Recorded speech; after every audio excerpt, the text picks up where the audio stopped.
Hi folks, Azoth Legacy here, back at it again with a new video on Pokémon Scarlet and Pokémon Violet. Yes, you read the title. Today we're talking about Pokémon gimmicks, and more specifically, what could Gen 9 gimmick be in the upcoming games. So let's get into it. If you're not familiar with the term gimmick, it basically translates to things like Mega Evolution, Z-moves and Dynamax. In short, big features added into Pokémon games that make us go wow, and subsequently make us say shut up and take my money, Game Freak. As you can probably guess, these features have been designed with the intention of making the games more applicable and marketable for the public, bringing some variety to the same old, out-of-date Pokémon formula. Sometimes these mechanics were so overpowered that completely ruined the competitive metagame and rewrote the lore of the franchise, and sometimes they were kinda meh and boring at best, with the sole purpose to balance the gimmick that came before them. Now that you're masters of gimmicks in Pokémon games and know all there is to know, let's talk about Pokémon Scarlet and Violet and what we can expect from these new titles. Since the release of Pokémon X and Y in 2013, Japanese Pokémon games logos introduced a particular symbol that served as a hint at the gimmick for the logo's respective game. In fact, in X and Y we had the Mega Evolution Flare symbol, in Auras we had the blue and red orbs used for primal reversion, in Sun and Moon it was the Z crystals, in Ultra Sun and Ultra Moon was the Necrozma prism thing it has inside its head in either Duskmane and Downwing form. In Sword and Shield was the Gene Challenge symbol, with Dynamax red clouds on top of it. Now to Pokémon Scarlet and Violet. It might shock you, but even they have their own symbols. This time we see a peculiar crystal with 6 sharp endpoints.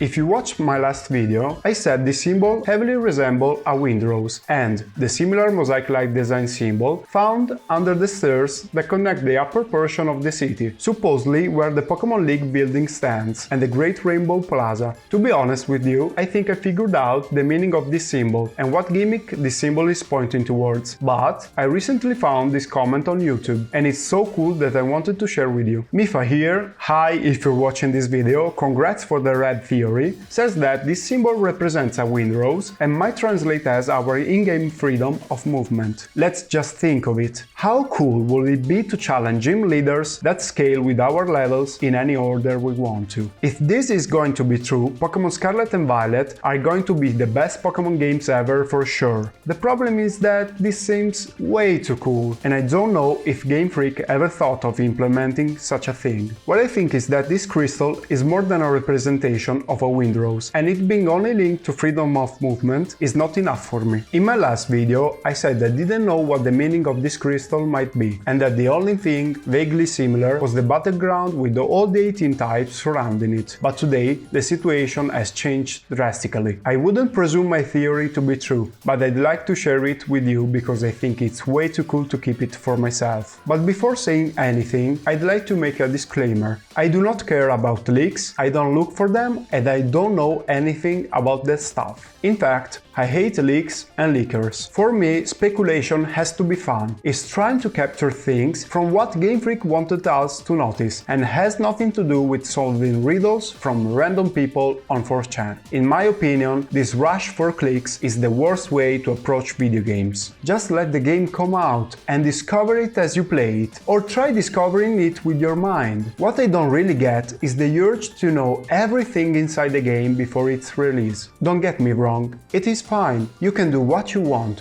Far from me to say what you may or may not do, but what I want to ask you is, don't ruin people's expectations. Respect other people who don't want to know and see things before time and want to have fun this way. Anyway, as you might remember, I said the battleground was most likely a monument to the sun, the most important light source we have, essential for life on Earth and for letting us see things and colors. Well, if you didn't know, go watch my last video. Pokémon Scarlet and Violet seem to be deeply connected to the theme of light. Hints of these are the various lights, lamps, rainbows and light effects that appear on camera in the announcement trailer. Just think of the guard's torch inside Game Freak headquarters and the rainbow above the big city on the first shot of the game's footage. Take note of these elements. Now, look at the Pokéball in the center of the battleground. It seems that all the 18 types surrounding it that represent the sun's light rays merge together and form a multicolored combination inside the upper part of the Pokéball, like rainbows coming after rain pain going away. This combination might lead to every type being fused together to form a new powerful type that will be effective against all others. I call this new type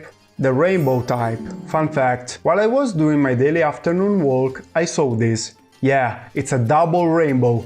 Double! What were the chances? This must have been a sign from the sky. It is literally saying my theory is right. Anyway, let's get back to the rainbow type theory. Do you know what a rainbow is? If not, I'm gonna tell you now. A rainbow is a meteorological phenomenon that is caused by light being reflected, refracted and dispersed in water droplets suspended in the atmosphere. This phenomenon results with a multicolored circular arc spectrum of light appearing in the sky. Fun fact number 2. Red is the color that shows on the outer part of the arc, and violet is on the inner side. Do you know what object reflects, refracts and disperses light like water droplets do? You guessed it. Diamonds. These precious gemstones get their shining brightness from these three physical conditions. To make it short, when exposed to light, diamond bounce light back, creating the same color spectrum I mentioned before. That's why you can see through a diamond and shine bright like they do. All of this to say that this crystal might potentially be a diamond, and as I said in my last video, it might be connected with an underground feature or something like that, since in the announcement trailer the Pokémon company emphasized in this shot all these precious gemstones, mineralogist and chemical equipment found on top of this messy desk. So, if Scarlet and Violet are the endpoints of the colors composing the rainbow, there is the possibility that we have to combine the powers of the two legendaries of the games in order to create this diamond crystal needed to unleash the rainbow power. This might be the first time players may find both the legendaries inside one copy of the game. As Mega Evolution, Z-moves and Dynamax, we are allowed to only use the rainbow power once per battle, and like Dynamax, it is limited to 3 turns, so once it's gone, it's gone.